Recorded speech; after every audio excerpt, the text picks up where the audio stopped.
Today is Thursday, January 23rd, 2020, and up next on Roland Martin Unfiltered, a new analysis from the Atlanta Journal-Constitution finds that precinct closures in Georgia are actually hurting voter turnout. We'll talk with one of the co-founders of Black Voters Matter about this issue and its impact on the November election. Donald Trump plans to cut entitlements like Social Security and Medicare at the end of the year, even though he said he wouldn't do it. But not only that, he went on this tangent talking about how great things are economically for African Americans. We'll have Bill Spriggs, economics professor at Howard University and lead economist for the AFL-CIO, to talk about the numbers. Who's lying, Trump, and who's telling the truth? We are. And what can you do about if you're the victim of cyber harassment and bullying? Not listen to Melania Trump. She ain't doing a damn thing about it. We'll talk with a woman who fought back and actually won. And what about crazy ass white people segment? Detroit man settles a race discrimination lawsuit, goes to the bank to cash the check, and the bank discriminates against him. Now he's suing a trifling ass. Plus, meet the man behind the African-inspired footwear I told you about last week out of Atlanta. Folks, it's time to bring the funk on Roland Martin Unfiltered. Let's go. He's got it. Whatever the biz, he's on it. Whatever it is, he's got the scoop, the fact, the find. And when it breaks, he's right on time and it's rolling. Best believe he's knowing. Putting it down from sports to news to politics. With entertainment just for kicks, he's rolling. It's on go, y'all. It's Roland Martin, Rolling with Roland now. He's funk, he's fresh, he's real, the best, you know he's Roland Martin now.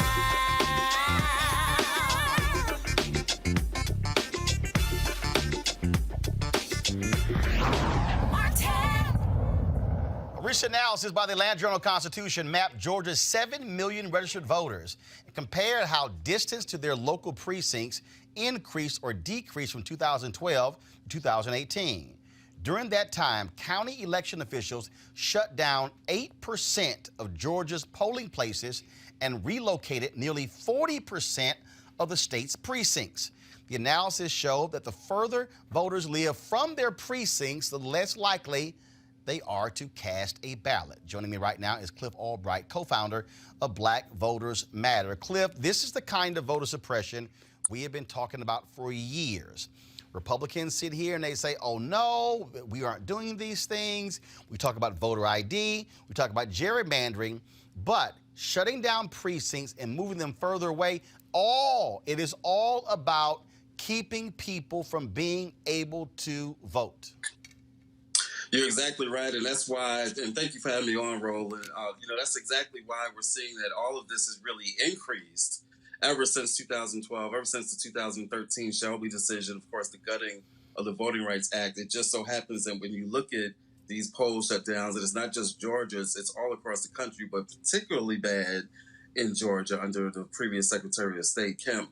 And so what you see is that ever since the gutting of the Voting Rights Act, you saw that those shutdowns, that amounts to 214 polling places right here in Georgia. And it's not equally distributed. And so in some of these counties, even some rural counties, like there was an article in the article that you mentioned, there was one county that was talked about. It was a rural county that only had 5 polling places.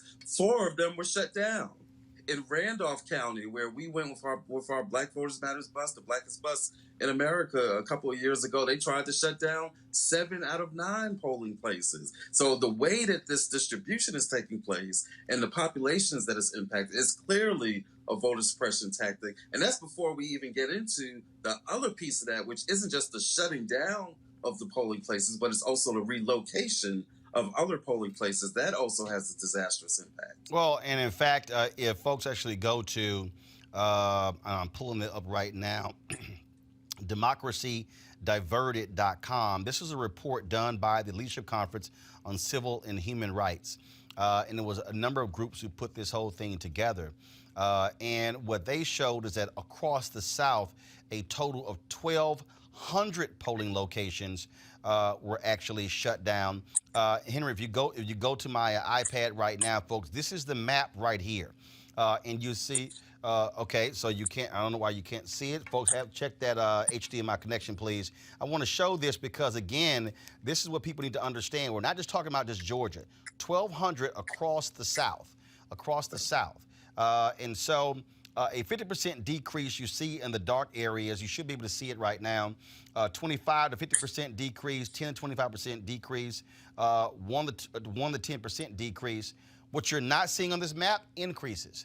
The fact of the matter is, you're right. After the Shelby v. Holder decision, Republican legislatures across the South and across the country race to shut down precincts because they did not have to have pre-clearance on any of their changes to voting procedures. That's right. And when you think about the combination, right, because what we know is that they have an entire playbook, an entire voter suppression playbook. And so it's not just this issue of closing polls and relocating polls, right? We know that it's combined with the purges. But think about the way that these things combine, right, and reinforce one another. So you have the closing of the polling places. You've had documented what the impact of that is on turnout. So you've got an increasing number of people who can't vote, who don't vote because of the closing. Then what do you do? If they don't vote because of these distances over a certain number of cycles, now you come in with the purges. Now you come in with use it or lose it. So in essence, what you're seeing is you're seeing one voter suppression tactic designed to decrease turnout, and then you come in and you re-penalize the very folks that you had already disenfranchised by closing the polling places. You double disenfranchise them by now saying, because you were so vulnerable to us closing these polling places and because your turnout went down, now we're going to take you off the polling list. Then you see what? You see absentee voting becomes more important because for an older person that used to walk to their polling place and now it's 5 miles away or 10 miles away, so now absentee voting becomes more important. But at the same time, what we've seen is, and especially here in Georgia, that the Secretary of State was ruthless in coming down on organizations for registering Black voters, for using absentee ballots to get Black voters to get their polls counted when they can't get to the polls. So you see that whole voter prosecution issue also being overlapped with the closing of the polling places. And then you see what? You see attacks on people giving rides to the polls. Right here in Georgia, we had a partner that was giving rides to the polls and through a unique partnership with some funeral homes that were providing vehicles. And that person was pulled over and had 8 patrol cars come over and stop him because he was parked on the wrong side of the road. They knew that he was in a vehicle that was being used for rides to the polls. The rides to the polls that were increasingly necessary. Why? Because of closing the polling places. So it's a layered strategy that we're seeing. Absolutely. Cliff Albright, we surely appreciate it. Thanks a lot, co-founder of Black Voters Matter. Thank you, Roland. All right, folks, in a moment, I'm going to go to my panel. Right now, I want to go live to the United States Senate, where Congressman Hakeem Jeffries is making the case for the Democrats in the impeachment of Donald Trump. Let's go live right now. Ukrainians, Mr. Danilyuk starts to ask about a White House meeting, and Ambassador Bolton was trying to parry this back. As you've seen, President Zelensky didn't just raise the Oval Office meeting on his April 21st call. He raised the meeting on July 21st, 5th call with President Trump again. President Zelensky said on the July 25th call, I also wanted to thank you for your invitation to visit the United States, specifically Washington, D.C.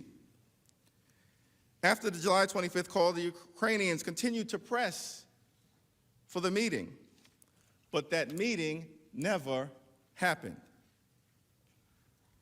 Only on September 25th, after the House announced its investigation into the president's misconduct as it relates to Ukraine, and the existence of a whistleblower complaint became public, did President Trump and President Zelensky meet face-to-face for the first time. That meeting was on the sidelines of the UN General Assembly in New York. It was dominated by public release of the July 25th call record that had occurred the day before. It was a far cry from the strong demonstration of support that would have been achieved by an Oval Office meeting. Even President Zelensky recognized that a face-to-face talk on the sidelines of the United Nations General Assembly was not the same as an official Oval Office meeting. Sitting next to President Trump in New York, he again raised a White House meeting. Here is what President Zelensky said. And I want to thank you for invitation to Washington. Right. You invited me. But I think, I'm sorry, but I think you forgot to tell me the date. But I think in the nearest future. President Trump was not just withholding a small thing. The Oval Office meeting was a big deal. Ukraine remains at war with Russia. It desperately needs our support. And as a result, the pressure on Ukraine not to upset President Trump, who still refuses to meet with President Zelensky in the Oval Office to this day, continues. David Holmes testified that the Ukrainian government wants an Oval Office meeting even after the release of the security assistance, and that our own United States national security objectives would also benefit from such a meeting. Although the hold on the security assistance may have been lifted, there were still things they wanted that they weren't getting, including a meeting with the president in the Oval Office. Whether the hold, the security assistance hold continued or not, Ukrainians understood that that's something the president wanted, and they still wanted important things from the president. So I think that continues to this day. I think they're being very careful. They still need us now going forward. In fact, right now, President Zelensky is trying to arrange a summit meeting with President Putin in the coming weeks, to his first face-to-face meeting with him to try to advance the peace process. He needs our support. He needs President Putin to understand that America supports Zelensky at the highest levels. So this doesn't end with the lifting of the security assistance hold. Ukraine still needs us, and as I said, still fighting this war this very day. All right, folks, again, so the Democrats continue to make their case in the United States Senate. I first want to deal with our first story. That is, of course, the precincts in Georgia and across the South. Dr. Greg Carr, Chair of the Department of Afro-American Studies, Howard University. Erica Savage-Wilson, host Savage Politics Podcast. Eugene Craig, CEO, Eugene Craig Organization. Eugene, I want to start with you. The reality is, after the Shelby v. Holder decision, Republicans could not wait to suppress the vote. They quickly moved to pass voter ID laws, shutting down of these various polling locations, moving them further away. In fact, not just hurting African Americans and Latinos.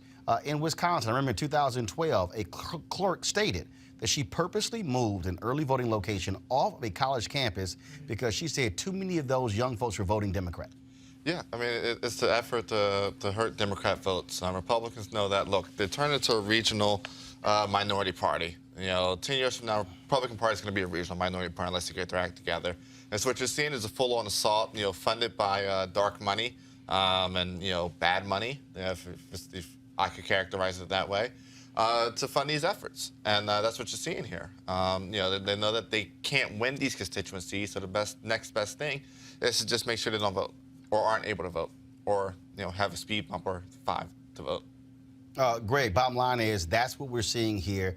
Republicans know if there's a huge turnout, they lose. They do not want to see black people turn out in elections like they did in 2008 and 2012. That's exactly right. And then to keep it Georgia specific in a moment, Roland, parenthetically, I want that top, brother. But anyway, shout out to the great thief, the illegitimate governor of Georgia, Brian Kemp, who stole the his most recent the gubernatorial election. But they've got a particular eye on November 2020. Why? Because Johnny Axelson resigned from his seat, and Kelly Loeffler is up for election to fill the last 2 years of that seat, and David Perdue's seat is also vacant. He's running for re-election. They will both be defeated in November if we power through this moment. Brian Kemp is pulling out all the stops. they're pulling out all the stops because they realize that they're about to lose 2 seats in Georgia if black people just do like we've been saying, and you laid out with this, every year re-register and go in there and wipe them off the face of that state, because Mike Epstein can win in Mississippi. They can flip 2 seats in Georgia. The demographics are in our favor, and as we just heard our brother say, you're absolutely right. They are now dropping all pretenses, and they don't need hoods and sheets anymore. They are in the broad daylight trying to steal everything going. Absolutely. Erica. Absolutely. And just to add to that, that North Carolina, there was just a decision that was issued in North Carolina, December 31st. They were still fighting to ensure that people would have to show up to the primary with ID. And so the statement on the Secretary of State plainly says that, listen, this decision is firm until further notice. So when we see these efforts, going back to another illegitimate person in a governorship, Ron DeSantis, that voting is not a privilege. Voting is a right. But what both of you brothers, I absolutely agree with, that the onus is on the people to show up and to over-index, and to put that into plain language, meaning you need to show up, your mama, your cousin, the trap boys, everybody has to show up. Come on. Everybody has to make sure one another is registered, and everybody has to go to the poll. The same way that we would wait for other things, you stand in that line and you make sure that you vote. And what's more important is that there are a lot of states that have their state legislature elections this cycle. And so if folk turn out, those same state legislatures are going to be the ones that are going to determine what the lines and maps look like during redistricting over the next year and a half. Let's turn to impeachment.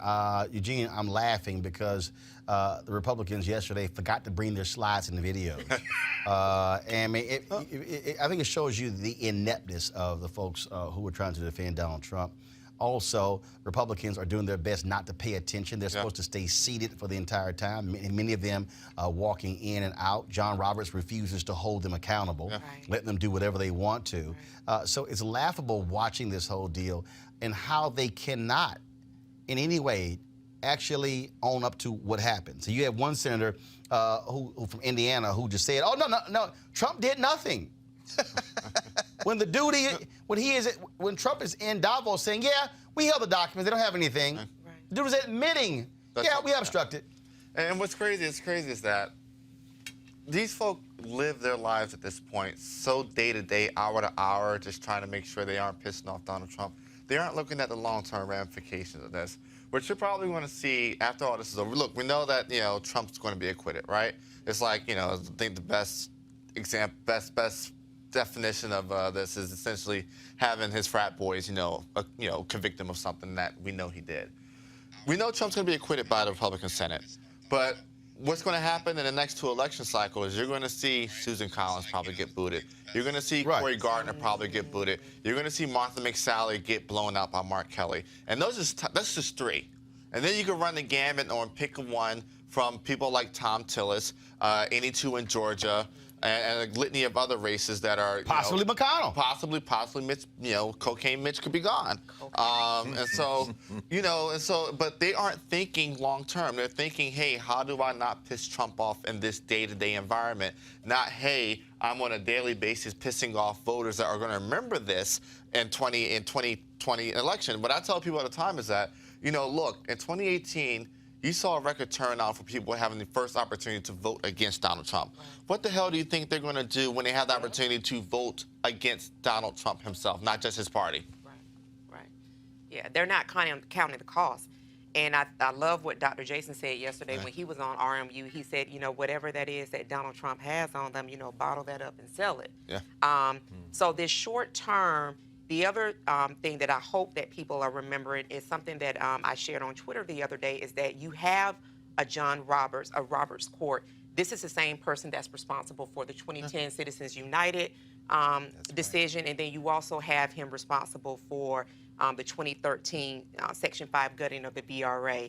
And so to the extent that the American people are seeing that there's such a lackluster involvement in democracy on the behalf of the Republicans, from a person who got his SCOTUS seat from a Republican president, that when they show up to the polls to make sure that they are issuing a personal referendum on who they want to see in power, who they want to see leading what fragments we have left of democracy. No, that's absolutely right. I mean, and as a student of American democracy, and we all are, but listening yesterday, and y'all talked about it yesterday on the show, but listening to Adam Schiff, I think that was one of the most remarkable flights of public oratory, really in American history.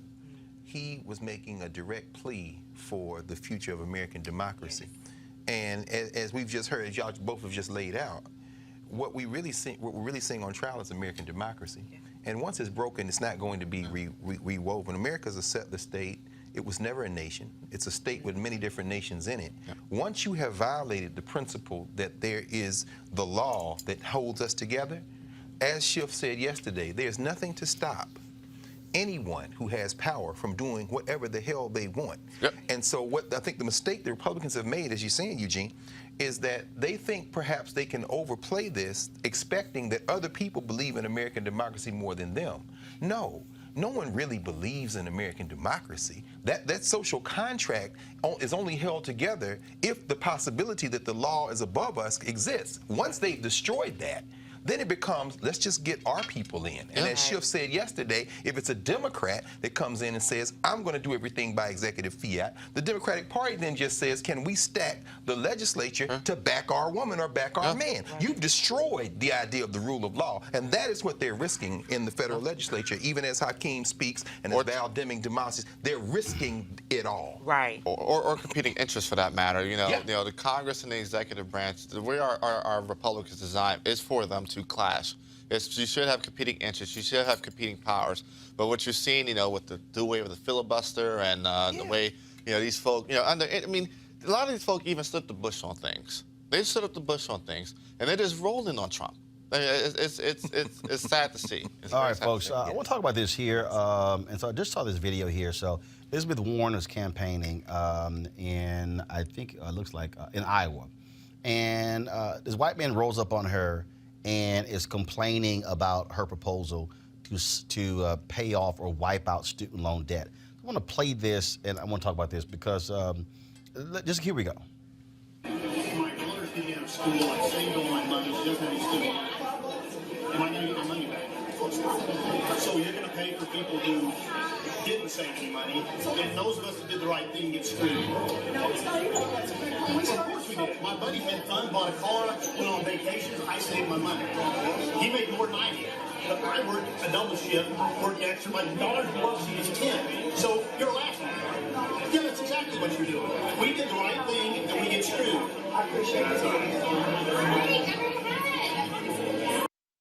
All right, let me go ahead and be real clear. This is why I got a serious issue with the arrogance of this white man. And guess what? If there was a black man in the video, I would call his ass arrogant as well. To sit here and confront by saying that, oh, I worked my butt off, I did the right thing and paid off my child student loan debt, well, way to go. And then to use your buddy who you say who took vacations and who didn't, and he would get a free ride. But guess what? It's a whole bunch of people who are white, who are black, who are Latino, who work their butt offs, and guess what? Still don't have any extra money left to pay off student loan debt. And so here's what I will also be interesting, and I wish, and I know Elizabeth Warren couldn't do it, but I also would have asked that white man, so what do you have to say about the $30 billion that farmers have gotten because of Trump's tariffs, many of them here in Iowa? Right. What do you have to say about the billions of dollars American taxpayers have footed in subsidies, also called welfare, to Iowa farmers to not grow food in order to keep food prices artificially high? Yep. Please tell me, white man in Iowa, what do you have to say about the billions of dollars in ethanol subsidies that have gone to people in Iowa? Do other folks work their butt off?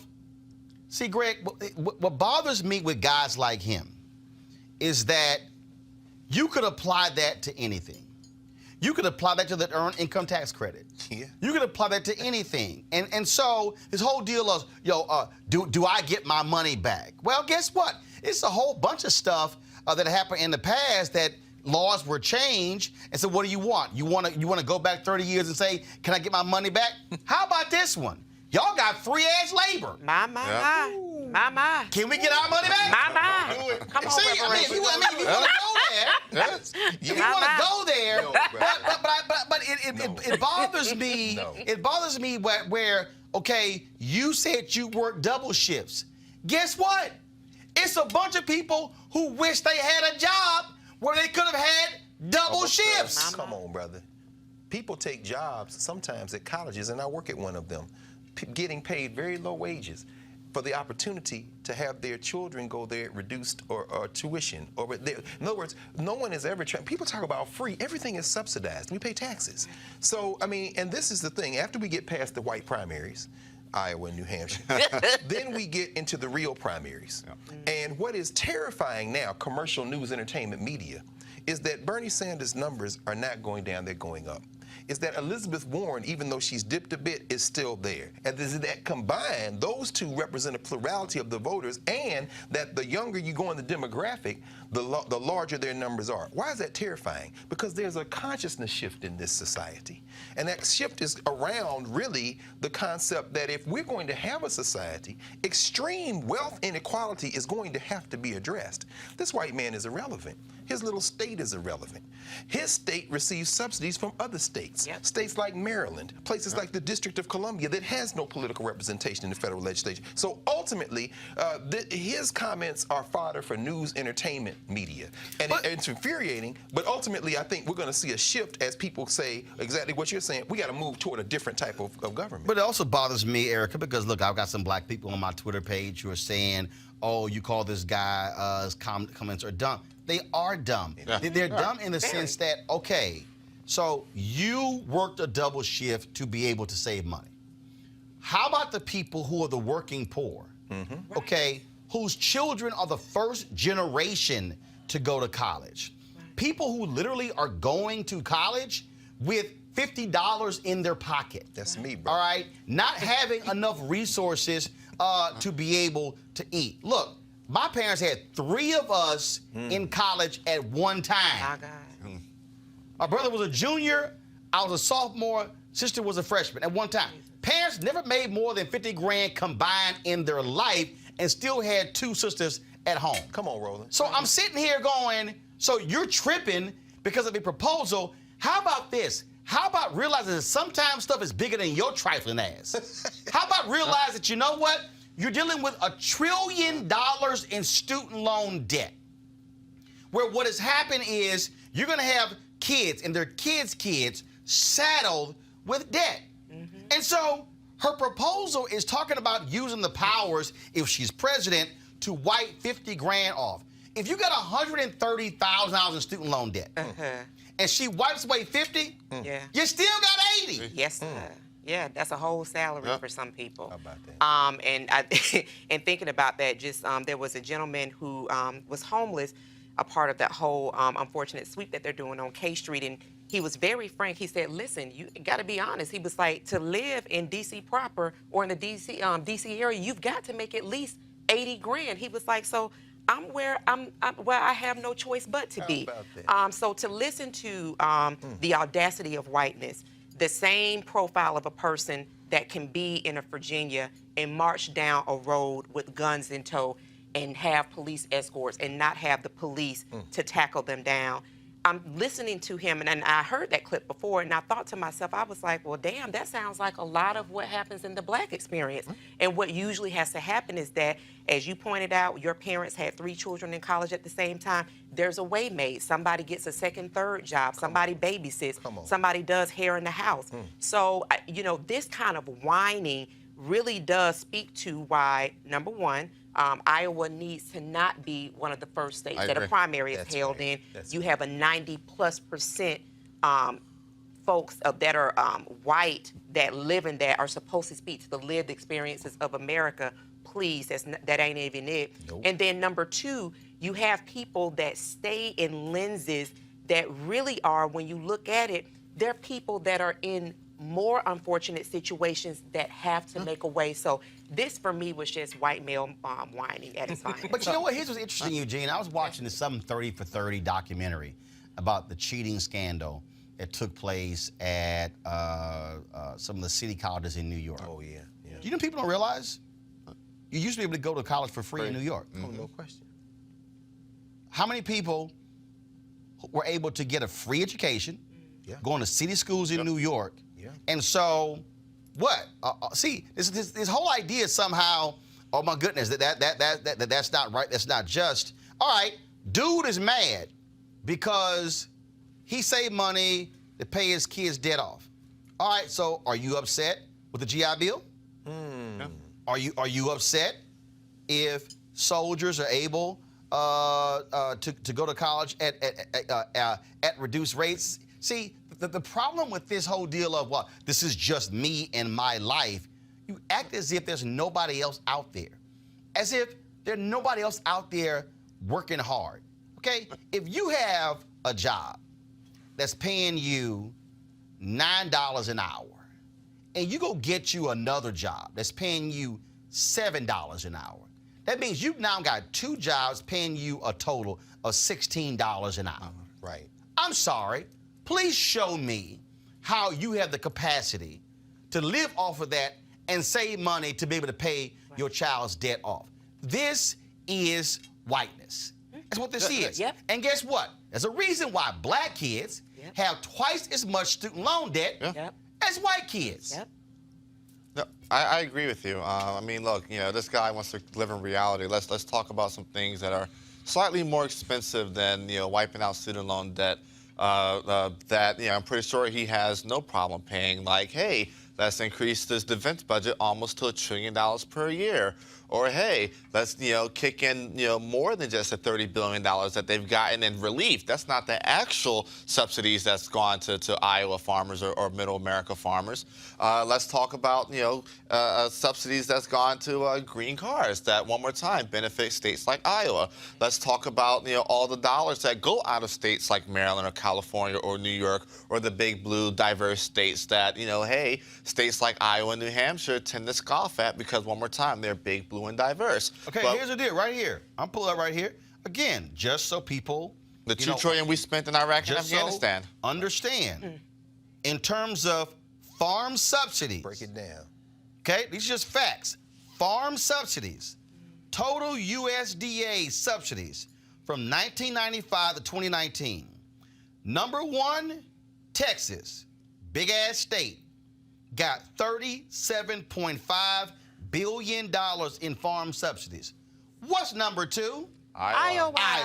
Little bitty ass Iowa got $33.2 billion in farm subsidies. Where does that money come from, Roland? Federal taxpayers. Which means I paid for that. You paid for that. Precisely. Everybody paid for that. And you want to know what's Give us some money. Right. Little bitty white Iowa. You want to know what's crazy? You want to know what's crazy? You want to know what's crazy? If you look at that list, if you look at that list right there, right? You take away number 3, Illinois. You take 4 away Minnesota, 5 Kansas, 6 Nebraska, North Dakota, South Dakota, Missouri, Indiana, Arkansas, California blue, Ohio red, Mississippi red, Oklahoma, Wisconsin went red, Georgia, Montana, Colorado, North Carolina, Would you come on and call it what it is? Louisiana, It's welfare. Michigan, Washington State, Kentucky, Tennessee. So, of the top 25 farm subsidy states, let's see. Illinois blue, 1. Minnesota blue, 2. California blue, 3. Colorado, call it blue, 4. Trump 1. Michigan, Washington State, 5. Of the top 25 states, 20 are red states. 80%. Give us our money back. And the thing is this. If you look at the total amount of cash, you know, those states population-wise probably all equal up to Texas. That's right. And they're all and you know they're getting probably up to, you know, if you look at the cash distribution, you know, they're probably getting 10 to 1 combined, you know, to the state of Texas. So it's not even right to read it in terms of states. It's really right to read in terms of population, which means what? D.C., blackish, right? Baltimore, black. All because New York State, because New they York don't have farmland. No question. We paying, and these cats in the hood paying every kind of tax from sales tax. Hold as up, you said. and don't forget, come on. the tax laws also set up to benefit those who own real estate. Yeah. So, look, Bottom line is this: if you're going to have a United States, this extreme inequality has to be addressed. Elizabeth Warren comes out of Oklahoma. She's trying, and in a minute we're going to hear from, my colleague Bill Spriggs is going to walk us through this Social Security. The majority of people who get subsidies in this country because of the population are white. Yeah. This man, whether it be Social Security, whether it be Medicare or Medicaid, whether it be any of these are things we've already paid for. Right. And so what they have to understand is there's going to come a day in this country, this is why as you say whiteness, if you choose your whiteness over your life, we're going to choose differently too. And we're going to stop carrying the Dakotas. We're going to stop carrying Iowa. And what they're doing right now down in Congress, they are threatening the fabric that holds this idea together. And there'll come a day we turn our backs on y'all, and you ain't got enough guns to keep the United States together this time. All right, folks, got to go to a break. We come back. We're going to talk about. So Donald Trump was in Davos, and he was just extolling how wonderful life is for African Americans under Donald Trump. We're going to fact check his ass. That's next on Roland Martin Unfiltered. You want to check out Roland Martin Unfiltered? YouTube.com/Roland S. Martin. And subscribe to our YouTube channel. There's only one daily digital show out here that keeps it black and keep it real. It's Roland Martin Unfiltered. See that name right there? Roland Martin Unfiltered. Like, share, and subscribe to our YouTube channel. That's youtube.com/Roland S. Martin. And don't forget to turn on your notifications so when we go live, you'll know it. You want to support Roland Martin Unfiltered? Be sure to join our Bring the Funk fan club. Every dollar that you give to us supports our daily digital show. There's only one daily digital show out here that keeps it black and keep it real. It's Roland Martin Unfiltered. Support the Roland Martin Unfiltered daily digital show by going to RolandMartinUnfiltered.com. Our goal is to get 20,000 of our fans contributing $50 each for the whole year. You can make this possible. RolandMartinUnfiltered.com. All right, folks, join Reverend Dr. Jackie Hood Martin as she engages others to think like a leader. Are you looking to enhance your leadership or that of your team in 2020? Well, you can join her online course and mastermind group, How Successful People Think. She'll be your guide as you learn timeless leadership principles to apply to daily living. The offer expires on February 28th. To register or start the online course, go to www.livetolead.com/Leesburg.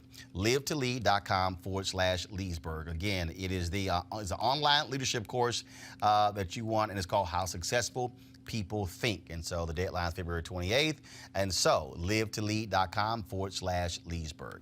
All right, folks, Donald Trump is in Davos, where all the rich people are, for the annual event there. And he gave an interview on CNBC, and he was talking about Social Security, Medicaid, but then he got into how just wonderful things are in America, especially for black people.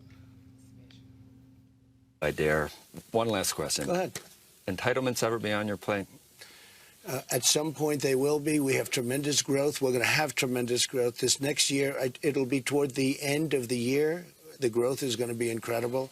And at the right time, we will take a look at that. You know, that's actually the easiest of all things, if you look, because it's such a big percentage. You're willing to do some of the things that you said you wouldn't do in the past, though, in terms of Medicare? Well, we're going to look. We also have assets that we never had. I mean, we never had growth like this. We never had a consumer that was taken in through different means over $10,000 a family.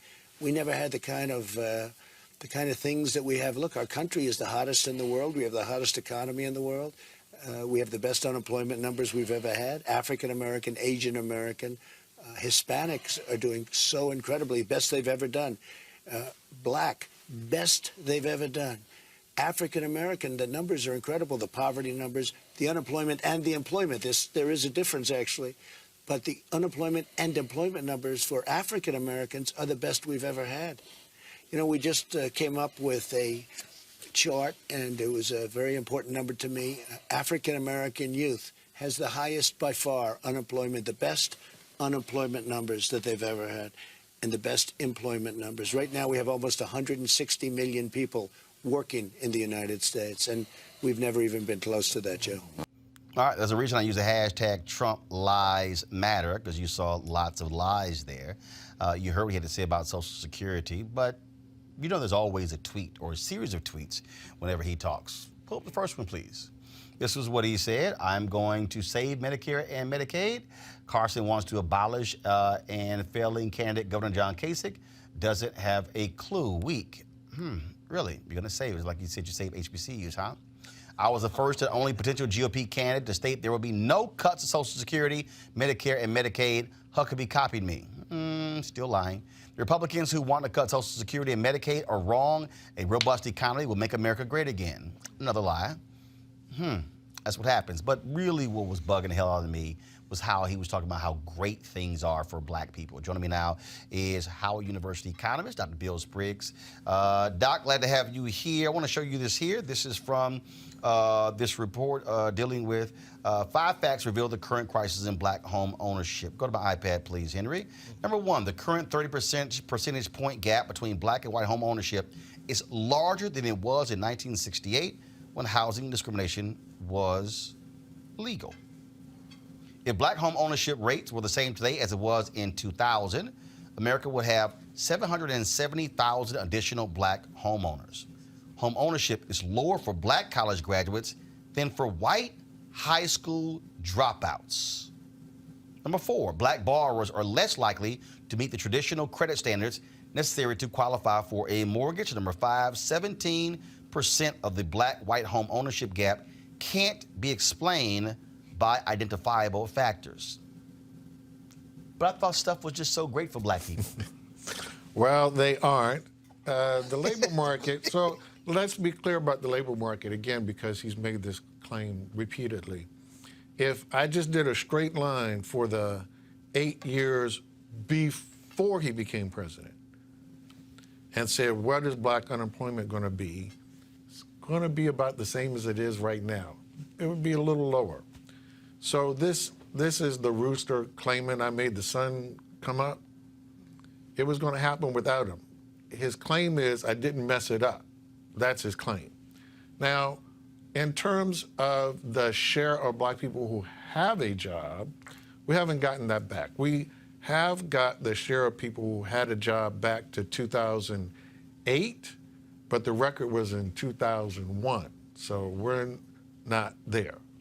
And his claim about black teenage unemployment is kind of misleading because black teenage labor force participation is very low anyway. It's the way that we compensate as a people because we don't have the income, we don't have the resources to help our kids, and so they withdraw in order to make up so they can study. See, the key to the whole black student debt crisis is because poor black people go to college. White poor people don't. My God. So They don't have to. Well, they don't have to because you saw the stat. If you're a white high school dropout, you're more likely to own a home than a black college graduate. If you are a white high school dropout, your unemployment rate, that, if you looked at it, right, it's like 5.1, something like that. That's the black unemployment rate. That's the black unemployment rate. So if you're a white high school dropout, your chances of getting a job, that's what it is for a black person, period. Wow. So yes, they don't have to. We do. We got the memo. It's not like black people didn't get the memo. We got the memo. That's why we went into debt, because poor black kids go to school. 65% of black kids enter college. The maximum expected contribution from their parents is 0. 0. Their parents don't have enough. You gave the examples that you went through. Their parents don't have enough for us to expect them to come up with anything because there's no there. I mean, right. As I think back, my parents may have sent some money, but I'm talking about some. I ain't talking about 1,000. How about that? I ain't talking about 500. Maybe $50. Maybe. That's just reality. That's reality. And you worked while you were in school. Oh, hell yeah, I worked. We all did. Absolutely worked. Absolutely worked. But see, here's... all 4 years. Yes. But here's the difference. We changed policy in 2000.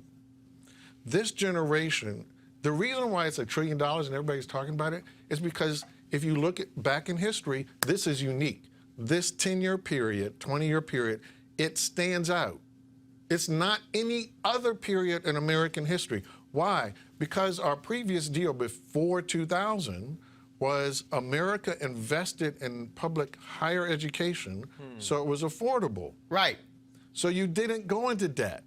When I was in college in the 70s, if you took a minimum wage job, any job, if you worked at McDonald's Come on, brother. in the summer, that was tuition for the University of California, Berkeley. If you took a McDonald's job for the summer, that was tuition at the University of California, Berkeley. I worked at Crystal's overnight and paid for Tennessee State because my parents, like you said, 3 in college at the same time. So, Bill, so how do we fix it, brother? Is it a policy issue? It is a policy issue, but that's why people are talking about forgiveness. Because if I were to correct it, right? If I said, you know what? Every American up till 2000 got the deal. This generation got cheated. I want to go back to the original deal. I want to go back to if you just go and work for 3 months at McDonald's, that's your tuition. Right. If I go back to that, then I'm going to have a bunch of people say, wait, time out.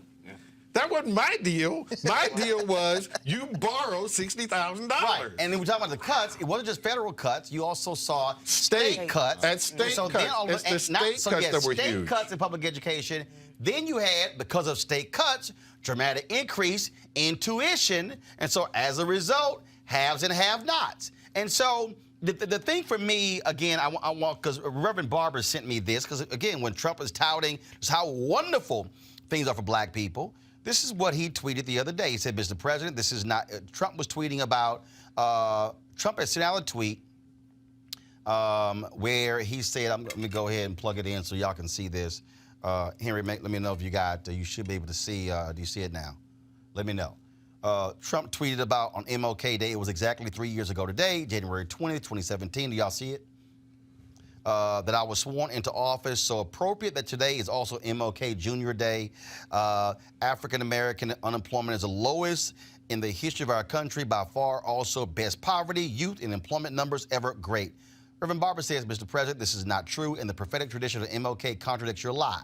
Median income for black households is $2,000 lower in your administration than in Obama's, when black unemployment fell 9 points. You sound like the slave master who boasted that his slaves were happy. Wow. Well, that's about it. Remember, though, when he took office with the lowest black unemployment rate that any president inherited. So all the other presidents, and people used to pick on President Obama what the black unemployment rate was. They forgot he inherited a high black unemployment rate that was rising. This man inherited the lowest unemployment rate black people ever had for a new president. Post-slavery. And 100% of and oh yeah, this is why.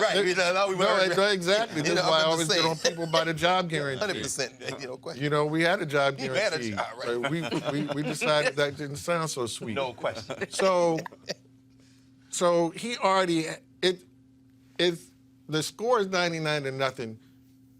I hand over the ball to you with 30 seconds left, and you're on the 2-yard line. Come on. And then you want to act like, oh, I did something. Right. And if you look at that one at its highest point, I think unemployment rate was what, because of the housing crisis, everything, we were losing 500,000 jobs a month. It was what, 16, 18% for African Americans. He leaves, it's slashed in half, 8 or 8.5, something like that. It's only been lowered 2.2 points or so since Trump came in. So not like he slashed it, but also what he won't talk about, the black male unemployment rate has gone up in the last several months. Well, last month it went up. Wow. And he had us all frightened because there was a period earlier in the year when the black female and male unemployment rate were going up. That had to do with the Fed getting it wrong on the interest rates. Fortunately, they changed course.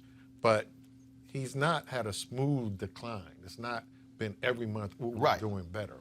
And so the reason I wanted to break this down, and not just because the deal is, and I saw Robert Smith on Squawk Box, and he put this on his Instagram page where he was asked that question, and he said, first of all, guys, he said you can't just look at the unemployment rate.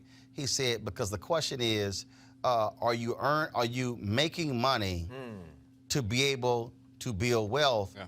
Or are you making money just to be able to survive? And he said you got to deal with that. And then he brought up also the whole issue in terms of home ownership. And so when you start talking about So when all these people like Candace Owens and these crazy ass people who Christian Lamar and the rest of these fools, all how great things are for African Americans. And I love how they talk about that fool Charlie Kirk. He'll tweet, "Oh, the black business startups up 400%." Yes, there are 2.6 million black-owned businesses in America. 2.5 million have one employee. When there were 1.9 million black-owned businesses under Obama, 1.8 million had one employee. Oh, but when there were 1.9 million black-owned businesses, they had an average annual revenue of $110,000. Today, we have 700,000 more black-owned businesses. Average revenue is $54,000.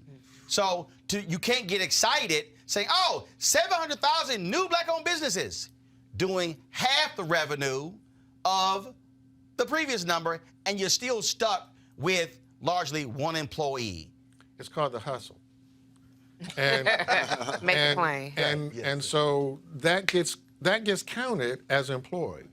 So when I do my hustle, so I'm a business, and as you just said, I'm the only employee.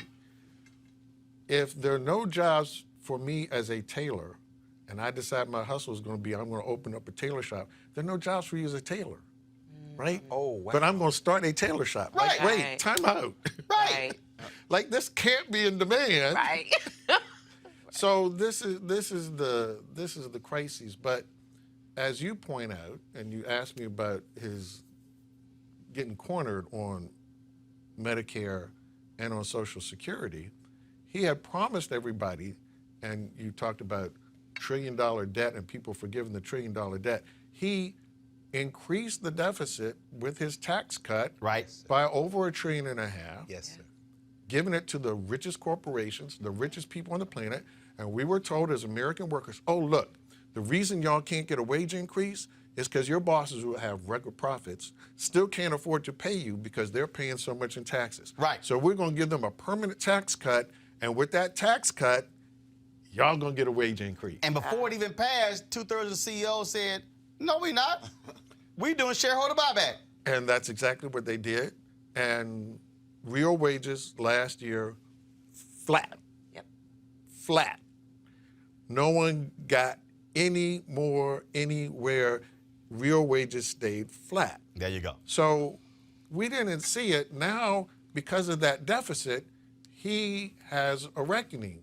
He has to figure out what is he going to do about the deficit, which he promised us was going to shrink. So he's going after the old Republican target. Because their target has always been Medicare and Social Security. Right. Now, those should never have been targets.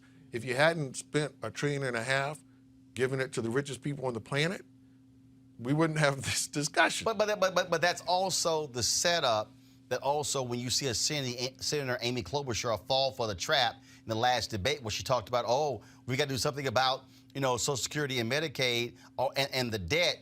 Right. Republicans are like, we don't really give a damn what y'all think. So they talked all this stuff, debt. When Obama was there, Trump comes in, jacked up the debt. Oh, I don't hear jack from Congressman Mark Meadows and Jim Jordan and the Freedom Caucus about debt. Nothing. Because their whole deal is they're thinking, you know what? It's a good bet Trump's going to lose. Y'all Democrats, y'all got to deal with the debt. And all of a sudden, it's going to become a big issue. This is why, again, I said it yesterday, I'll say it again today. Democrats win in November. Whoever is the president and the Democrats take back the Senate, they should give the finger to every Republican who opens their mouth. Absolutely. If they say anything about the debt, That's right. about judges, That's right. or anything else. Like, y'all done said damn thing for 4 years. You get the hand, go to hell. I don't want to hear nothing. I wouldn't let them talk in a hearing or nothing because they said nothing. And what Trump is doing, and the problem is there are some clueless, ignorant black people out there. The people walking around with these red MAGA hats falling for it. I got these fools in my Twitter timeline about, how great and wonderful their life is. The reality is this here. If you have a business where you do have multiple employees, and I can say that, I'm like, oh my God, tax cut was great for us. But the bottom line is this here, is it helping a wide variety of people? Right. The Trump economy is not a boon to black people. No. It simply isn't. It isn't a boon to business. The reason all business. All business. Break it down. The reason the numbers of employment were slowing is because new firm formation was falling. New business creation was falling. Why does it fall? It falls because how do I get a business, grow a business? I need customers. I need more customers. And then I need more customers. So if 187 million American households are getting a raise, that's 187 million people who didn't have the money before, Right. who suddenly wake up and say, I have more money. What should I do with it? And that's when you as a business person say, I got an idea of what you can do with it. Right. But if you wake up and it's 1%, not 187 million households, is 1 million households who wake up and say, I got more money. That's a different world. First off, the 1 million that we're talking about are Ivana Trump. So it's not. They're not coming to your tailor shop at all. Exactly. They're going to the sweatshop in China. Right. Exactly. Come on. Exactly. Come on. And so this doesn't help me if I'm trying to start a business. Yeah. And so how do I start or how do I grow my business if I can't get new customers, if new people aren't coming around, that means I have to take your customer. My God. And in order for me to take your customer, I got to cut my prices to beat your price. So now how do I do that? One, I can discount, and we have seen thousands of retailers close because I can discount once, I might discount twice. If I discount 5 times, I'm out of business. Right. And these retailers are closing because there's a limit to being able to do that. Well, look, we're at the lowest number in a very long time of black McDonald's operators. What did I hear from the past decade from many of those brothers and sisters? They kept saying when McDonald's corporate would issue this edict in terms of the dollar menus, they were like, yo, we can't make money. And then the store owner said, we're responsible for also having to refurbish our stores. Right. And so they're saying, and then very few black McDonald's operators owned 50 or 100 different stores. Yeah, white McDonald's operators who did. And so you get this whole issue that they're saying, look, you're forcing us to have this dollar menu. Do understand, if it goes from $1.69 to $1, that's 69 cents times 1,000 customers. That money's coming out of my pocket. And so when you talk about price cuts, and I've been saying this for decades. I love it when people talk about, Walmart's slogan is low, low prices. And people run around and tell me, Walmart should be paying their workers more. This is unfair. But guess what? If you as a consumer keep demanding, I want low, low prices and I want it cheaper, the money is going to come from somewhere. Yeah. And so, why did Levi's stop making jeans in San Francisco and went overseas? Because American buyers didn't want to pay $45 for a pair of jeans. Come on. They wanted to pay $19.99. Come on. And guess what? A company, if you want to pay $19.99, I'm going to go to a place where I'm paying somebody 35 cents or $1 a day to make it. Yeah, but see, all of that is driven because if for a long time you freeze the customer base, you force the companies to that. And it isn't so much that Americans don't want American-made jeans. If I don't keep getting a raise, how do I pay for my stuff? Precisely. Right. And so here's the thing, when we were doing the minimum wage bill in the House, which the House passed. Yes. The House has passed the $15 minimum wage for the whole country. We have business owners who said, look, I got 8 workers. I have 40,000 customers. Do I want my 40,000 customers to have more money? 40,000 customers to have more money. Or do I worry about these 8 people I got to pay more money to? Right. I want my customers to have more money because that's more money for me to get. But they kept making the argument that, oh no, I got to pay more to my 8 employees and never brought the customers up, Greg. No, I was just going to ask Bill. I mean, because, one of the very important roles you play with the AFL-CIO is helping us understand how this translates into policy changes. How do we attack this from a policy level, man? Because this extreme inequality is going to tear this country apart. It will tear the country apart because it's going to freeze the economy. Yes. It slows the growth. That's why, look, you got unemployment at 3%. how come you don't see automobile manufacturing through the roof? How come home sales aren't through the roof? At 3% unemployment, there should be child's play to sell a car. Right. Everybody has a job. Why don't they just flood around saying, I want a car? They can't afford it. Bruh, do you realize do you know, I cannot even explain to you in the past year how many text messages I get, and they not only that, they text my sister, they text my mama, they call her daddy, trying to buy my house. Oh, man. Yeah. I mean, it's crazy. No question. Really crazy. And I'm like, no, I ain't selling. Take me off your damn list. Right. And I was sitting and I'm going like, it really started about a year ago. And I'm going, what? Like, how in the hell all of a sudden? I mean, I'm talking about like it was like every day. I'm like, first, behind the hell y'all got my phone number? But what's happening is housing starts. You do not have enough housing stock. Yeah. And so what these investor groups are doing They're buying whatever they can is get. they're buying, knowing full well that if you want to sit here and buy my house for $190,000, $200,000, you're going to turn that bad boy around and sell that sucker for $230,000, $240,000, $250,000. So they're trying to accumulate a housing stock. Right. I mean, I get text messages and calls every single day, and I'm going, what is causing this? And that's what's happening. But the extreme inequality is what I'm saying. I mean, when we heard Eric, when you talking about homelessness, I mean, but the people are still having babies, and people got to live somewhere. That's why I ask in terms of a policy fix, is this about reinstating the tax cuts that were given? Is this about redistributing the federal tax revenue? You cannot exacerbate the inequality. So right, that's what I'm hearing. So those tax cuts have to be repealed. Okay. Right. So people forget markets are markets. If you're going to drive everything by a market, nothing in the market equation guarantees that everybody can afford it. In fact, precisely the opposite, right? The market clears for diamonds, everybody can't afford a diamond. Right. A house is no different. A house is no different. Just because it's a market doesn't mean when the market price comes in, everybody can afford it any more than everybody can afford a diamond. So you need government. That guy yelling at Elizabeth Warren doesn't understand. The state has to play a role. It has to play a role, but before we were deluded because we were a middle income country in the sense that 60% of the income was in the middle three quintiles. So what does that mean? That means that the bulk of the money to buy a house, it's in the middle. So if I'm building a house, I build for houses the money for the middle. For the middle. Not $400,000 and $500,000 and $600,000 exactly. houses. Wait, exactly. Condos.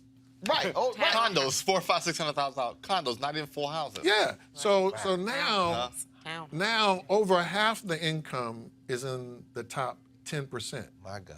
That means that's where the money is, and they are the market. And the top 10% ain't buying houses because they already bought it. Exactly. And the only home they want, right, is the home that me and the top 10% want. And if I'm building homes, that's who I'm building it for. And then what happened because of the home foreclosure crisis, when the federal government bailed out those banks, the banks, remember, toxic assets, then they went, oh, hell, we can do whatever we want with the money. Shore up our bottom line.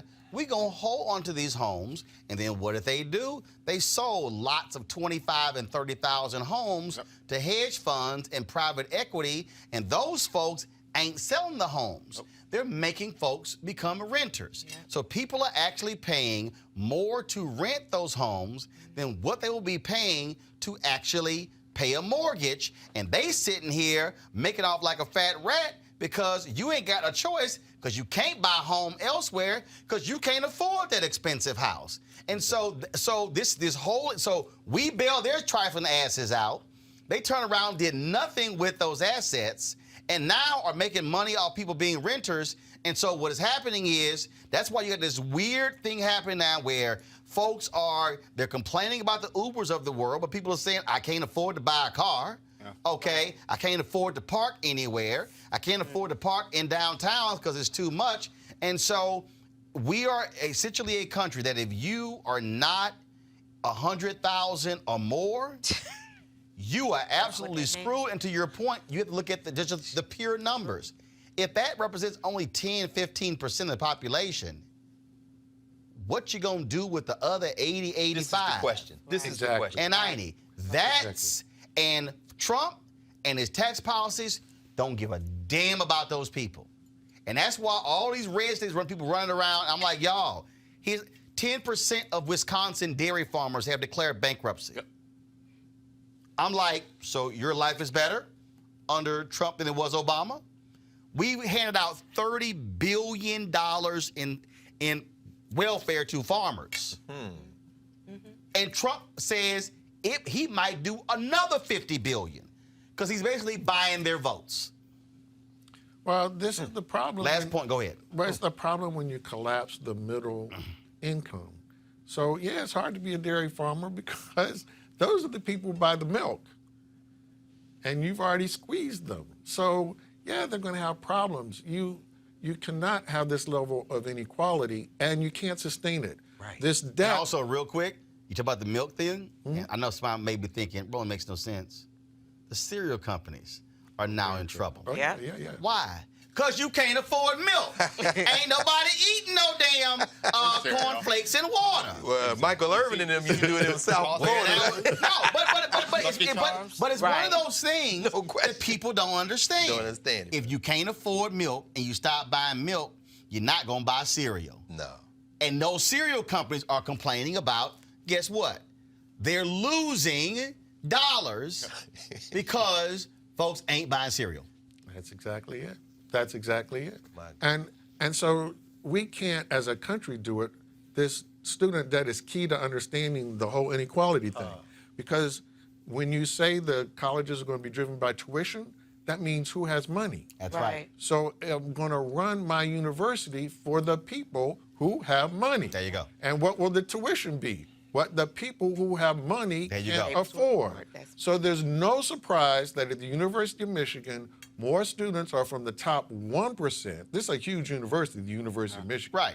More students from the top 1% than the bottom 40%. Jesus.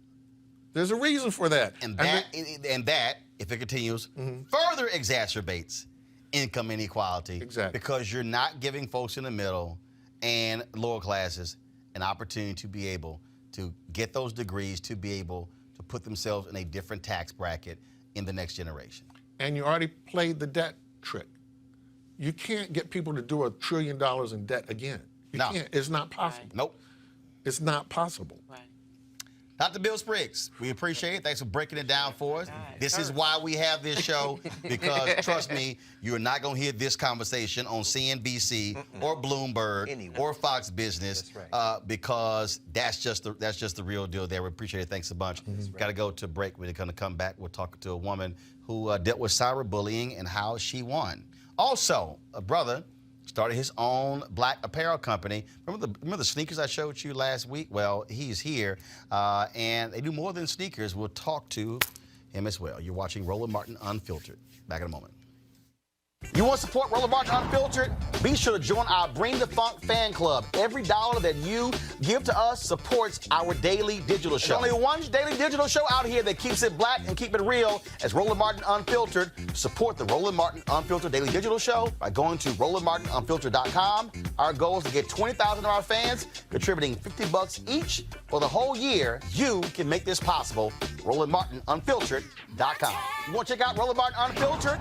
YouTube.com/Roland S. Martin. And subscribe to our YouTube channel. There's only one daily digital show out here that keeps it black and keep it real. It's Roland Martin Unfiltered. See that name right there? Roland Martin Unfiltered. Like, share, and subscribe to our YouTube channel. That's YouTube.com/Roland S. Martin. And don't forget to turn on your notifications so when we go live, you'll know it. Imagine going online one morning and finding personal photos posted that you didn't even know existed. That's what happened to my next guest. She's here to tell her story in an award-winning documentary. It's called 50 Shades of Silence. Here is a snippet.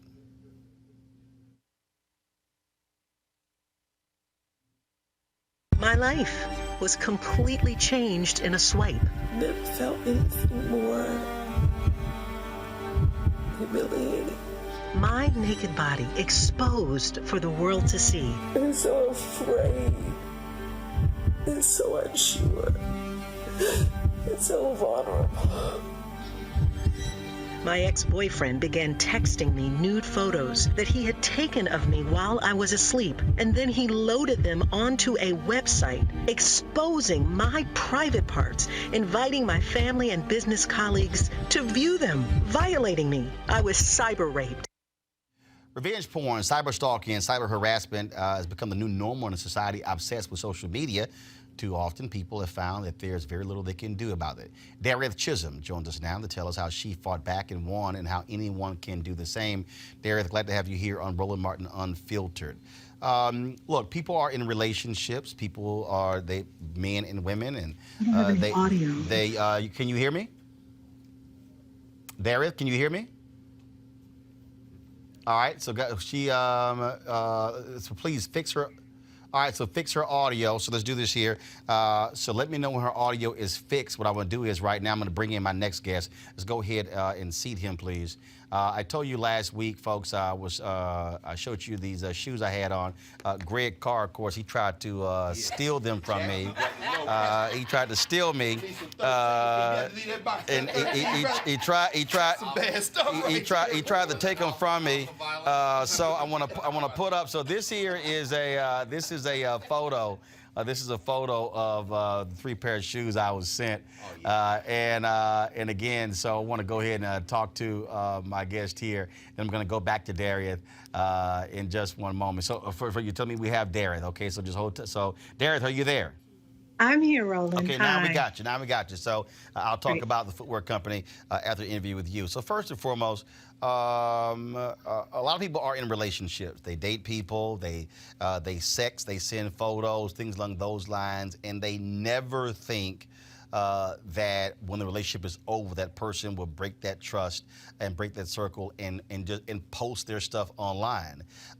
Is that what happened to you? Were you hacked? How did these personal images of you then get placed out in the world? Yeah, so they were taken without my knowledge and my consent. I lived with an ex-boyfriend in Jamaica for several months, and he had been secretly taking photos and videos of me while I was asleep. So unlike people who are posing for the photos, you had no idea.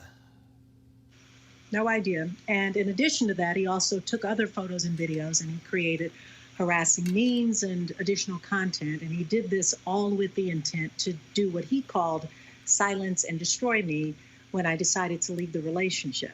Wow. How did you first discover that these images of you were out there in the public space? Yeah, so he called me on New Year's morning. This has been now 3 years ago, and said that he would shoot me in my head and stab me in my heart if I didn't return to the relationship. And when I wouldn't return his phone calls and I continued to ask him to please leave me alone, 2.5 weeks later, I pick up my cell phone and I look at a text message over WhatsApp that had a video that was strung together with all of these photos and videos that he had been taking of me. And he said, this is going out on social media if you don't call me back and if you don't move back and come back to this relationship. That went on for several months. And then in March of that year, he put up a website with all the photos and videos that he'd been taking. He called many of my coaching clients, previous friends and family members, and walked them all to this website that had all of this very damaging and explicit videos of me. How did you fight back against him? Obviously, you were shocked and stunned. So how did you respond? Well, I mean, obviously, anyone dealing with this is emotionally distraught. And because it was going on for several months with the continued threats, I was constantly asking him to remove it, and he wouldn't. And obviously, it escalated on his part to putting up the website. I could not get GoDaddy and Google to shut the website down. They, in fact, told me to go get a court order, so I pursued those legal means. It took me 11 months, 13 trips to the courthouse just to get the judge to create the language that I needed to force GoDaddy and Google to shut the website down. In the interim, I got what's called a DMCA takedown notice, Digital Millennial Copyright Act, which we were able to use to have the website shut down, even though his threats continued. While that was going on in the U.S., I began working with the U.S. Department of Homeland Security investigators in the U.S. Embassy in Jamaica to bring charges against him. And it took us about 2 years, but I was able to successfully win the first case under their Cyber Crimes Act, Malicious Communications Act. And he pled guilty to 3 of the 6 counts he faced and was sentenced to 2 years hard labor in prison and $1 million JA. So you decided to do a documentary on this, and what led to that? Well, I mean, part of it was I couldn't figure out what to do with this. And, while I knew that when this first happened, I didn't even know it was called revenge porn or that there was anyone else going through this. And as I began to pick myself back up and realize what can I do about it, I decided to use my voice and my story and my platform. I mean, I do have a 30-year career in television as a news anchor, but I've never filmed a documentary. So I just decided that I would start documenting my own story, and then I went out and began interviewing other victims, advocates, educators, and 2 years later, I was able to put together a documentary that is now being screened in film festivals worldwide, and I'm happy to say picking up a couple of awards. But I didn't do it with the intent to do that. I really wanted to create something that would be educational, that would bring awareness to this issue, and hopefully help people to understand the need for some federal legislation so that we can toughen the state laws and go after these criminals. Can I ask you, first of all, thank you so much. I mean, just the exhibition of courage, I can't even imagine. The fact that you were able to pursue and get this conviction in Jamaica, what do we face here domestically in the United States? Is there anything even comparable to that type of lawsuit or action that could that could happen here in the U.S.? I mean, you had the option, obviously, because there was a relationship that was involved Jamaica, but what can happen to people here in the United States if it's just domestic here in the States? That's a great question. And I think part of what the challenge is that first off, this crime is called so many different things: revenge porn, cybersexual assault, non-consensual pornography, image abuse. It's very misunderstood. And some states have no laws. Some states see this as a misdemeanor with like a $500 slap on the hand. And in many cases, people who have suffered through this level of embarrassment and shame have their careers ruined. Some people contemplate suicide and commit suicide. So, the perpetrators can continue to do this. And once this stuff is out there, we know it's really hard to get back.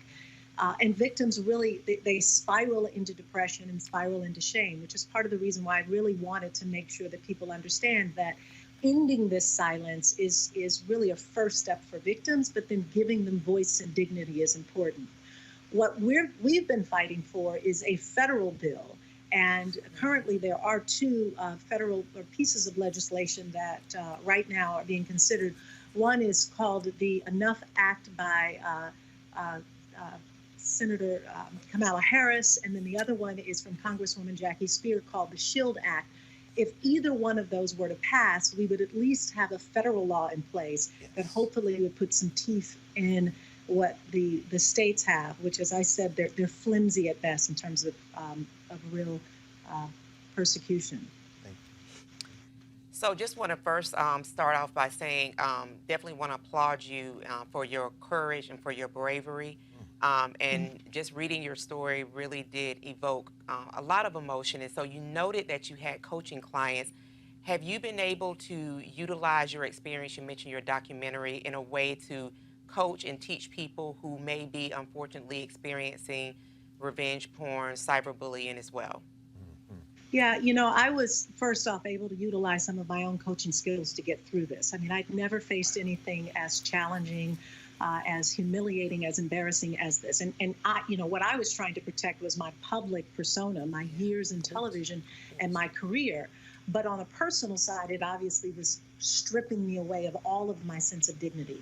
In the documentary, I really wanted to not only showcase my own story and struggle and how I was able to overcome it, but the other brave and strong women who I interviewed. I also had the opportunity to speak with, other people who work in this space, those people who've actually crafted the bills that we're right now considering in the House and the Senate, as well as, the educators and even a psychologist to talk about the mindset of both the victim and the person who's committing these crimes. So I wanted very much to bring all of that into place, but I also wanted it to be a piece of empowerment and not something that was, my sense of retaliation to what happened to me. I filmed the documentary 2.5 years ago. I hadn't even won my case. I just won the case. But the documentary was really done with the intent to give voice and dignity to victims and help people understand what they're going through, but also to encourage them to be strong and to get through it. Do you have any recommendations of resources or tools that people could seek or use if they're going through this? Absolutely. At my website, 50shadesofsilence.com, we've put together a comprehensive list of resources and support, both for victims who are going through it, especially if there are any children. We've got 7 steps that you can follow if it happens to you, some immediate things that you want to do, and there's even some support if people are contemplating suicide or definitely need some professional help. So we've included that and a way for people to share their stories and get additional support. All right, then, well, Ms. Chisholm, we certainly appreciate it. Thank you so very much for sharing your story, and hopefully, it will help someone based upon what I'm seeing from folks who are commenting as we're live on YouTube, Facebook, and Periscope. They certainly are. So thanks a lot. Thank you for having me. All right, folks, got to go to a break. We come back. We'll talk to a black apparel owner. That's next. Roland Martin Unfiltered. You want to check out Roland Martin Unfiltered? YouTube.com/Roland S. Martin. And subscribe to our YouTube channel. There's only one daily digital show out here that keeps it black and keep it real. It's Roland Martin Unfiltered. See that name right there? Roland Martin Unfiltered. Like, share, and subscribe to our YouTube channel. That's YouTube.com/Roland S. Martin. And don't forget to turn on your notifications so when we go live, you'll know it.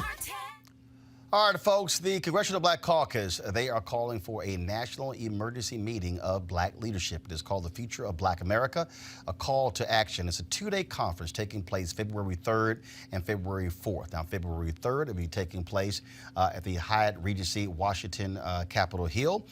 On February 4th, it will be taking place in the auditorium in the Visitor Center on Capitol Hill. Their goal, of course, is to have a variety of plenary sessions and workshops covering key issues impacting African Americans. Those will include discussing issues, strategies, and the work needed in various communities dealing with the census, but also the 2020 election. And for more information on this, you can go to cbc.house.gov/2020 summit, cbc.house.gov/2020 summit. I'm going to be moderating one of the sessions on February 3rd. Also, Roland Martin Unfiltered is going to be live streaming both days, February 3rd and February 4th. That's one of the reasons why we created this platform. So we certainly thank Chairwoman Karen Bass for reaching out to us to assist in this. And so it is a 2-day national emergency meeting, call to action for national African American leadership. That summit taking place February 3rd and February 4th. So please, folks, for more information, go to cbc.house.gov/2020 summit. All right, folks, I got to do this here before I go to my next guest. Santor Thomas of Detroit is filing a second lawsuit. First of all, before I even go there, please, by all means. No charcoal grills are allowed. I'm white. I got you, girl. Illegally selling water without a permit On my property. Whoa! Hey! You don't live here. I'm uncomfortable. All right, Santor Thomas of Detroit, okay, he's filed his lawsuit. Well, here's what happened. Okay, the brother had filed a racial discrimination lawsuit against his former employer. Okay, he gets a settlement. He then goes to TCF Bank in Livonia to cash the check. They refuse to cash or deposit the check. What do these white folks do? They call the cops to initiate a fraud investigation. Guess what Thomas doing? Suing a trifling ass for race discrimination, saying the bank mistreated and humiliated him by calling 4 police officers when all he was doing was depositing a legitimate check. Now, according to the police, the bank's computer system read the checks as fraudulent. Y'all, he didn't walk in there with a Publishers Clearinghouse check. Right. Bank spokesman Tom Winterberg said that TCF abhors racism, and it was not a factor in how the bank handled Thomas's request. He said the checks Thomas presented displayed a watermark that read void when they were scanned in a web viewer. And that must be something, Greg, to have a racial discrimination settlement. Bro. And now you about to have a second racial discrimination settlement? Come on, bro. Man, this brother hit the lottery twice. Man, I mean, what blew my mind was when he sat down, and then the sister was like, well, I will go back. Let me go back and check. And she didn't even go back to check. Right. She went directly to call the police. She did. He gave her the number of his lawyer, said, call. He did this, and what he said was, I'm just going to remain calm, because I know if I go off in here, I'm going to jail. Erica, I don't understand. How hard is it to say, sir, this is the issue that we have? Yes. This is the check. This watermark that's on the check is prohibiting us. It is telling us that blah, blah, blah, blah. How is it that your first reaction, and this always happens with black people, Always. the first reaction is to call a popo? Oh, and if that was the true account, this brother had 3 checks. The 2 larger checks, he asked for those checks to be deposited into his account. Right. The smaller check is the one that he wanted cash. And so this is what I have an issue with in Tom's statement. When he talks about this man, he goes on to talk about this abhorring racism and discrimination, which I think that ought to be a statement that ought to be struck from any PR firm, anyone that goes on the defense to talk about why they did something. But Tom then goes on to say in his statement how much money this man had in that account. That has nothing to do. If he put 2 of the larger checks into his account, that means that they're there for clearance. That means that all of the proper channels have to be, checked in order for that money to be deposited into his account. A $13,000 check is the one that he actually wanted cashed. And so I'm having a hard time with a black man walking into a banking establishment, having 4 police officers to then interrogate him when it was none of their damn business in the first place, wanting legal documents that's none of their damn business anyway, something that had nothing to do with them. And he's saying that this is happening to me. I am a veteran. I have stood for a country that has not stood for me. I am black. Had I been white, this would not have even been happening. He was not arrested. No charges were filed. But he knew that the intimidation tactics that were employed on him, had he not kept his cool, like you said, Dr. Carr, it could have been a whole different scenario. So this kind of like rigmarole, and brother is going to get paid again, it really just makes no sense. This is the black. We know there's no black people at the bank. Let me tell you something. Tom really going to abhor racism after that next check that we cut. He's really going to abhor racism. All I'm saying is, white people in Michigan, y'all better put his picture up, because he's going to be collecting. If y'all, let me tell you, if Homeboy's going to cash a $13,000 check, he about to be probably cash a $130,000 check from this bank out there. But didn't he take the checks and go to the other bank? He went to another bank and just put the checks to Erica's point. The thing is this. Right, it was that branch. But it was that branch. But the thing is this. There are safeguards in place when it comes to tech fraud. No question. But the most important thing is this. You got him on camera. You got a copy of his ID. You have every piece of information. He gave you his lawyer's phone number. He gave you the lawyer's phone number. Hold on, a brother don't. It's the same as a brother who got 12 years in prison with a cell phone in Mississippi.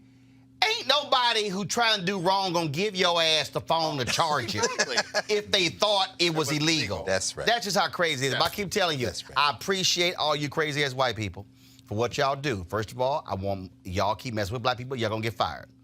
That means that we can apply for your jobs. And so y'all keep doing this. You're a good job. We're going to keep suing and going to keep getting paid. So I'm just trying to say, y'all want to keep doing it. And so some of y'all out there keep asking me, especially these crazy, what them foolish black Republicans like, what if that was a segment called crazy ass black people. That's called mainstream media. Come on, That's sir. right. Come on. Come on. This is unfiltered time. Come on. That's right. Yeah, So you don't have Malik and Deontay tweeting your way, sir. Right, yeah. Bring your ass, Deontay. Bring your ass. That's right. So if you don't like crazy ass white people segment, tell white people, stop being crazy. All right, y'all. So again, I talked about this last week. My next guest, I showed you. I was on social media, and I was talking about a variety of issues. And I know somebody in Atlanta who knows my next guest. He was telling me about this shoe company, and so they sent me 3 pairs of shoes. And Tariq Edmondson, he founded Nagast Footwear, and the new line is designed to empower customers with the purpose of teaching self-love, self-respect, and self-confidence. So glad to have you here on the show. Yes, so sir. Thanks for having so when did you start this apparel company? In 2015, it took me a year to find the shoes. The idea was a year before, we would get beat. We would send out the money for the shoes, and, it was a fictitious company. Wow. So I had to finally learn how to just go to China. And like I'd say, the young kids, are Frank Lucas, that part of the game. Hey. We went straight to the connect. So why did you go to China to have your shoes made? Because China, a lot of times people ask me about Africa, but what we got to remember about Africa, they got their foot up behind in Africa just like they do here in America. So it's not a lot of places. Now I found Ethiopia, but China is the go-to place for like Nike, Reeboks, Fila. So when I went in there, Everlasting, I saw all of those out there because I visited a few. I went on a little tour. I got a visa, a travel visa, business visa to come into the country. They picked me up, took me to the hotel, and they took me around. Any consideration of having them made here in the United States? Yes, that's a possibility, but at the moment, it's not what we could do. But we're definitely looking towards that. We're looking to go public. I want to talk to you about that. Okay. We're going to do what Obama with the Main Street, Wall Street to Main Street, equity crowdfunding, bring our people in on the Marcus Garvey side of the game. You understand what I'm saying? Where we can have shares and dividends allocated out to our people in that way. Same thing with the colleges. We want to be able to step to the colleges, make shoes for them, give 2/3 of the proceeds back to the schools, because this is a labor of love and for our people more than it is anything else. Because, when I was thinking, what's the historians going to say 200 years in the future about what did we do 50 years after Brown versus the Board of Education, 50 years after the Voters' Right Act, what did we do? So when you look at Nike, you see that's the name of a goddess, a Greek goddess, that was edified by, and then we stand in line for it. And you look at Reebok, and you see that's our oppressor. So everywhere you look, we wearing our oppressors' gear. We're not going to beat us up about it because we so fresh, but we do have to start to wear our own attire again. It's like I said to the young kids, it's like going to jail, a man getting knocked out. And then when you wake up, you got lipstick on and they tell you you're a girl and you go for that. And then not only do you go for it, you wear the gear that they tell you to wear when you now have choices. The rappers don't call our names, they call everybody else's name. But we're here to change that. Another thing. And see, that's the thing that I've consistently said to people. Because first of all, let's be clear. You mentioned a lot of these rappers. First of all, a lot of them have done shout-outs to companies and weren't even getting paid. Right. Pastor Cavazier. That Busta Rhymes started That's that. one. That's one. And Louis Vuitton Don. And again, I'm just to me is real basic. How you talk about how do you use your existing resources, and then how do you in terms of building capacity. Yeah. And that's just really what it boils down to. Master P, when him and his sons announced the sneaker company they were launching, and their whole deal with it, they were talking about trying to sign Zion to a deal. I think he usually signed with Nike. Yeah, it's sort of the same thing. And when you think back, and a lot of people don't realize this, but Tim Brown played for the Oakland Raiders, Hall of Famer.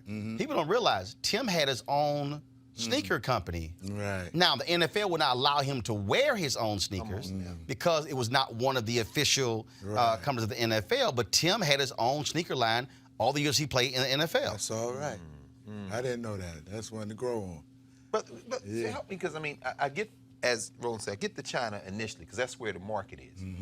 And ultimately with the vision of coming back here or connecting with a black, whether it be African, Caribbean, or black owned here. So I know that's building toward that. Right. But how do we break, and how are you imagining breaking the mentality of our people? Because let's think about Stephon Marbury, right, who of course had a whole new career in China, That's but who right. tried to market a very inexpensive athletic shoe. $15 and got trashed. And got trashed. And in fact, I never forget. I think it was 2020. I think it was 2020. I remember seeing this segment, and they went to a professor at a university who was an expert on textiles and the shoes. Right. And they did a deconstruction, and so they basically took apart a pair of Nikes, and they took apart a pair of Starberries. Yep. And he went through and he literally took the shoes apart and showed the seal, arch support, showed the thickness, the sole, all that sort of stuff.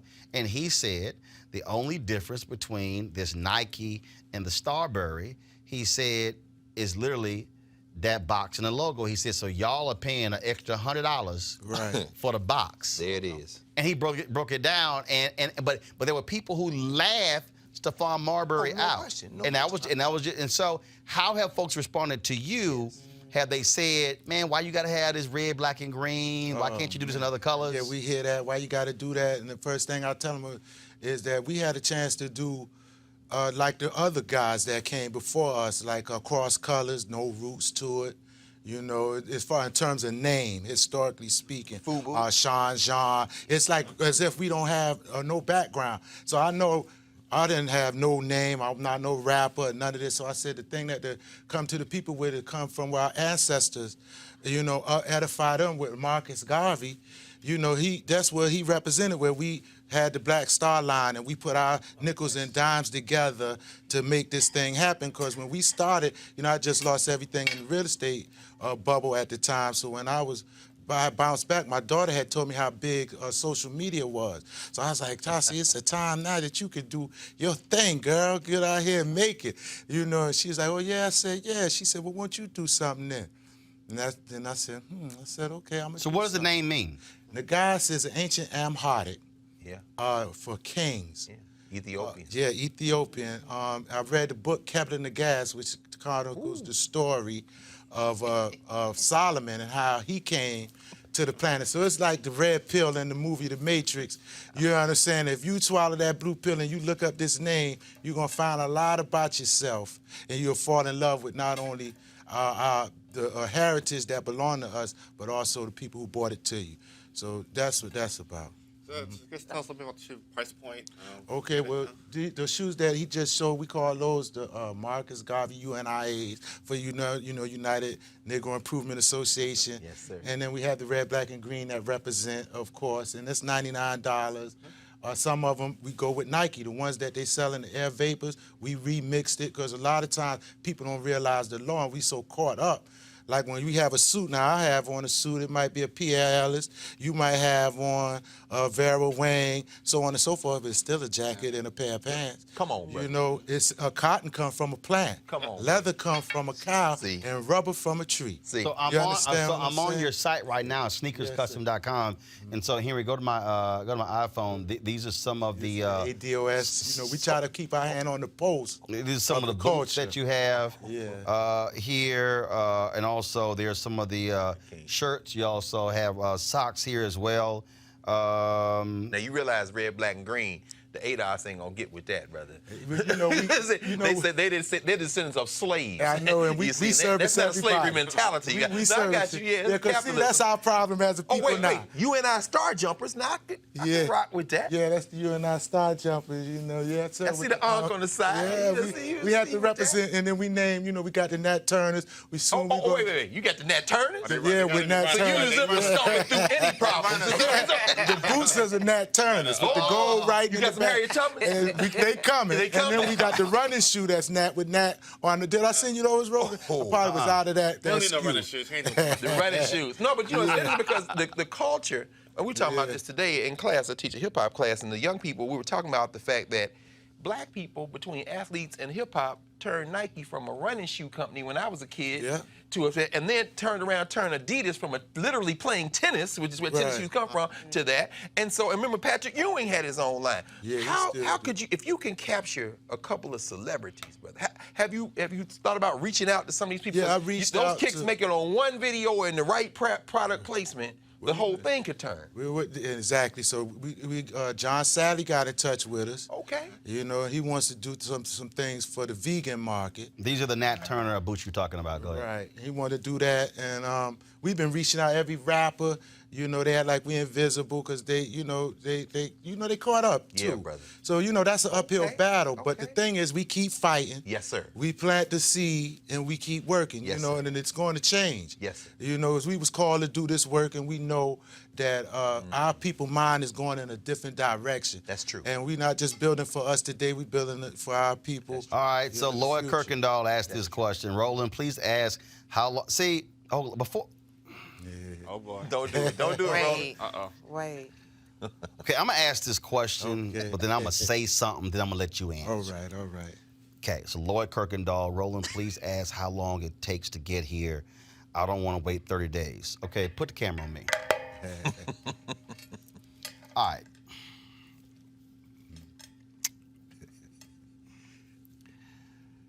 I'm gonna need black people to stop allowing white supremacy to dictate their thoughts when we talk about black companies. See, Lloyd, your question should have been, if I order a pair of shoes, can I get them expressed to me overnight, 2-day, 3-day? Why is it that your first assumption is that it might take you 30 days to get a pair of shoes? You are literally saying, without saying, that this black company is less than another company. I've been telling y'all this for the longest on this show. I told y'all when I was on the panel in Cincinnati at Cincinnati Music Festival. And we're on the panel, and there's one brother who thought he was being supportive of me. He was on the panel. He said, we got to support Roland Martin and Roland Martin Unfiltered. And then he said it might not look as good as CNN. I said, stop. My shit look good. That's right.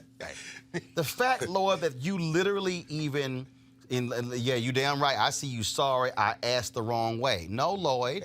You actually asked the way a whole bunch of black people ask. Right. And so we need to stop automatically assuming that with a black company, the products will come late.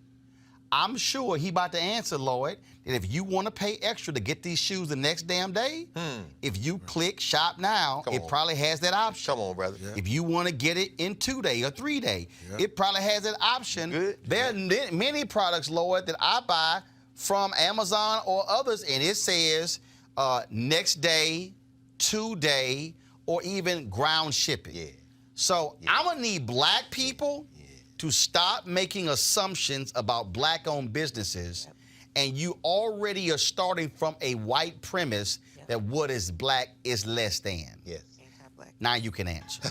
Lord, just want the shoes, brother. Can I get my shoes today, Thanks brother? to the people that supported us in the beginning, we can have them sneakers to you like Roland said. If you want to pay the price, you can have them for the next day, or 2-day tracking, or even 3-day tracking. Wow. There it is. So I have a question for you. So you have a lot of support here today, which I Yes. think is phenomenal. Yeah. Is this a family-owned business company? Yes, it is. Yeah, Okay. and the people built it. Off of social media, the miracle of today. We started out. I said, if I could show the people I can make this one shoe, they'd get behind me. And the people supported us. We'll put a shoe out. We'll go viral before Facebook start playing with the algorithms. But we will go viral, and people will wait 3-4 months for their shoe because they want to see us win. I said, brother, I ain't got your shoe. Brother, I don't want my money back. Just let me know you're going to give me my shoe. Let me ask you the something. way In our 2015, people you in Atlanta. handled us. You came out of Atlanta. Yes, sir. I seen your shoes, brother. Unc and them boys. You came from Yeah. New York. They wear your shoe. That's the shoe. That's the shoe. Because I asked Unc, where you get them shoes, man? Okay. Yeah, all they right. had me the best I'm putting kept it secret together for a now. long time. Okay. Yes, sir. Oh, I'm good. I'm ready. Get some shoes. Let's get some shoes. Yeah. Yes, sir. So now, last question for me. I mean, any plans to do other shoes in non-black and green color, black, red, and green colors? So if people want just different looks or whatever, they can actually do so. Yeah, like we want to begin to start doing shoes. Like we see a niche in the marketplace now. Like there's 450 NBA players, 100 of them have deals. We getting ready to start going at the rest of them. Because there's riches in the niches. Talk too loud now. Talk too loud. Yeah. No, because understand that, like for instance, I cannot remember his name, but one of the players, there was one athlete who played for Golden State, who he wasn't getting paid by Under Armour. Right.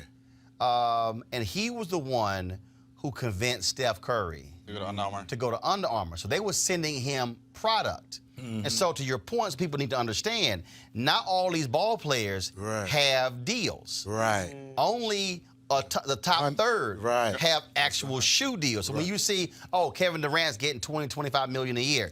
Derrick Rose was getting 20 million, I think it was from Adidas or Reebok. The deal that Allen Iverson hit. A lot of those cats are, I mean, they're just some of them just getting product. And not a lot of product. And so that's what people I think assume, but don't quite understand. Go ahead. Yeah, we're going to do a dress shoe, so we're looking to get with different individuals that have the social media presence, that could pull that, like, Hashim Nzinga introduced me to Mike Roberts, the businessman we talked to him about doing a out nice of St. Louis, shoe. Instead of Stacey Adams, you have somebody who's up name, and we'll do a lizard. We can go to Zimbabwe, get the lizard, make it done. Because, like I said, we work with a lot of people, and people come to us, and they teach us. Y'all might want to do Uncle Roro shit. Hey, look here. I want to talk to you about that. We're going to have to do that. I got a couple of followers. Yeah, we're going to talk, bro. Make sure you get it a couple times and ask us. We can do that. Out the nine. That's what we do. Yes, sir. Some gators. We give you some gators. Yeah. Just saying. Yeah, I get you. Wow. Okay. Yeah, we can do that. We're looking to work with anybody who has a social media presence like yourself. We want to partner with people like yourself to build our board. I ain't got a problem making money. Yeah, we want to build our board to get better advisors, but I to know take how us to count money. overtake Nike. The time is now. Same thing we doing with the beats. We go right, a refrigerator. We going to do the Dre Beats, we went to Hong Kong, we found the manufacturer. That's why Apple. It's not hard to do. That's what they scared of. That's why Apple bought. Right. They bought Drake for $1 billion. They bought but Beats. no other rappers is doing that except Ray J.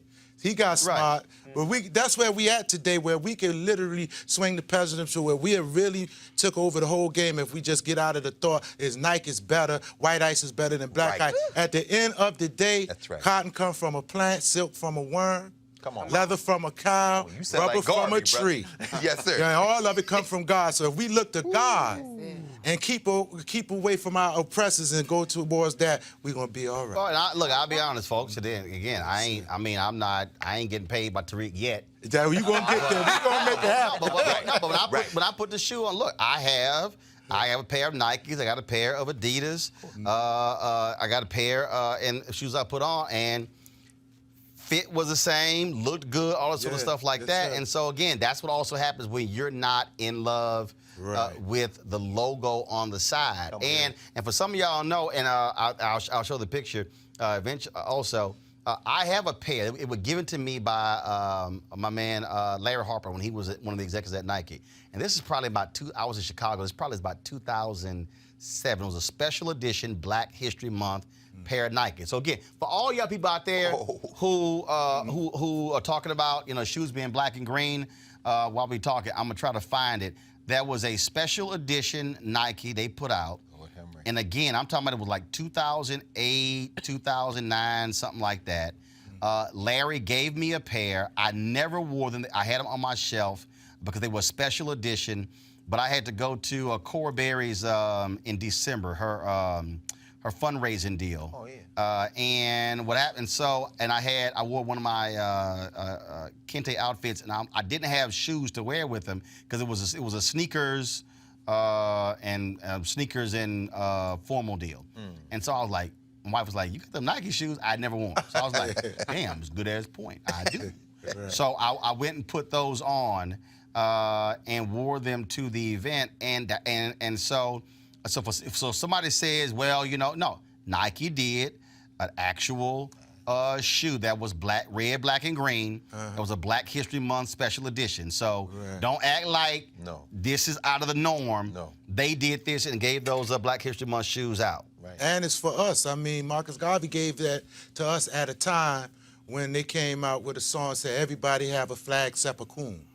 Said the British got a flag. That's exactly right. Said the Irish got a flag. Yeah, you've been reading Garvey, brother. Said everybody got a flag except a coon. So this our flag. Yes, sir. So if we take and breaks and go and turn back to that, yes, we're gonna take those same sentiments and do the same thing like what a Jay-Z doing or any other great business person like a A.G. Gaston when there was trouble in our neighborhoods. Come on now. Look, come on. You got us over here. You naming the giants. Right. The great A.G. Gaston. These are the people that you falling in behind. Yes, sir. You understand what I'm saying? Somebody out there don't know who that is. Everybody look that up. They got to look at the Black Titan was his book, and I tell the young kids, I get a lot of information out of the Black Enterprise magazine, and our Jet magazine is where I found out about these giants. Yes, sir. That's yes, sir. I mean, and that inspired me to do the things that I'm doing at this point in time. What's the website for your shoe? www.sneakers, SNEAKERS, customs.com. That's CUSTOM.com. Customs with an S?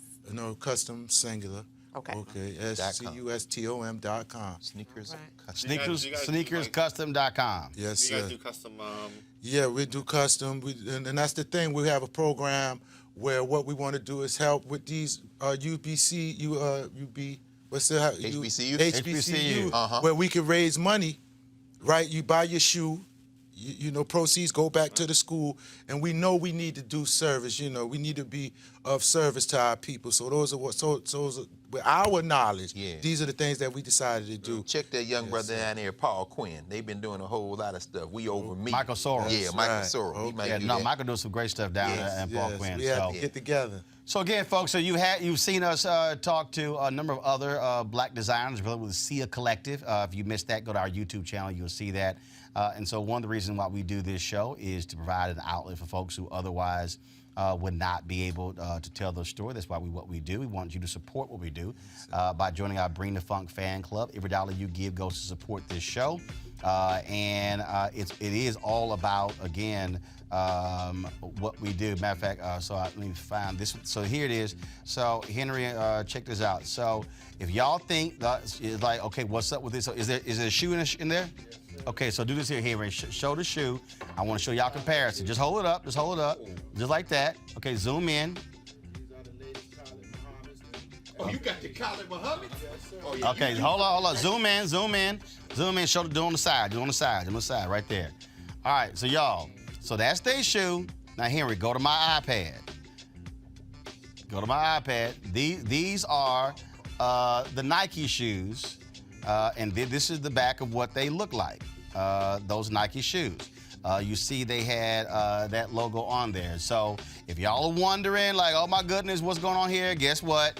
They did red, black, and green. So did he. So we want y'all to support Roland Martin Unfiltered by going to RolandMartinUnfiltered.com. Join our Bring the Funk fan club. We created this show to have these type of conversations, but it only happens if you support what we do. There's some great things that we have lined up. It's gonna be a crazy February. We're gonna be on the road in South Carolina. We're trying to plan right now.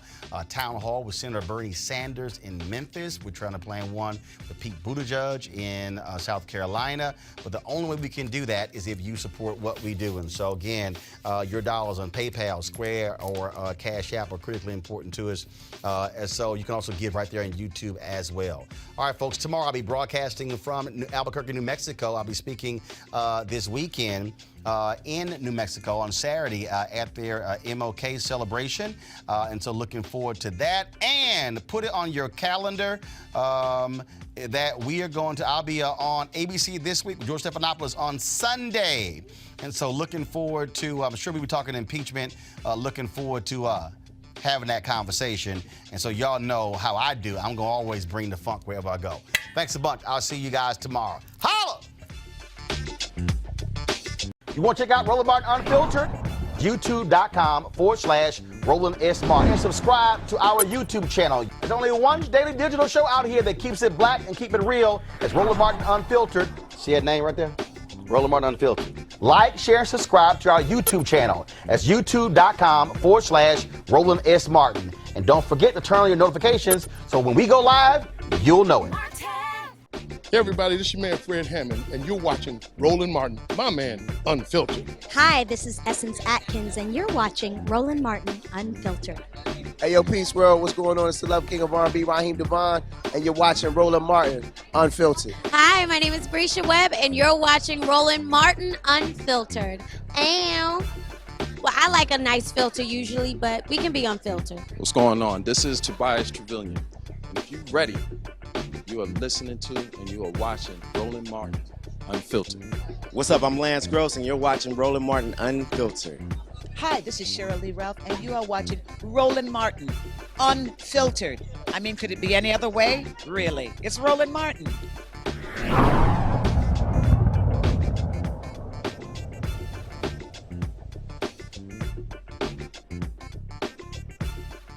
You want to support Roland Martin Unfiltered? Be sure to join our Bring the Funk fan club. Every dollar that you give to us supports our daily digital show. There's only one daily digital show out here that keeps it black and keep it real as Roland Martin Unfiltered. Support the Roland Martin Unfiltered daily digital show by going to RolandMartinUnfiltered.com. Our goal is to get 20,000 of our fans contributing $50 each for the whole year. You can make this possible. RolandMartinUnfiltered.com. Hey fam, want to check out Roland Martin Unfiltered, the blackest show on all of digital, cable, and broadcast. Check out our audio podcast. There's only one daily digital show out here that keeps it black and keep it real as Roland Martin Unfiltered. Press play.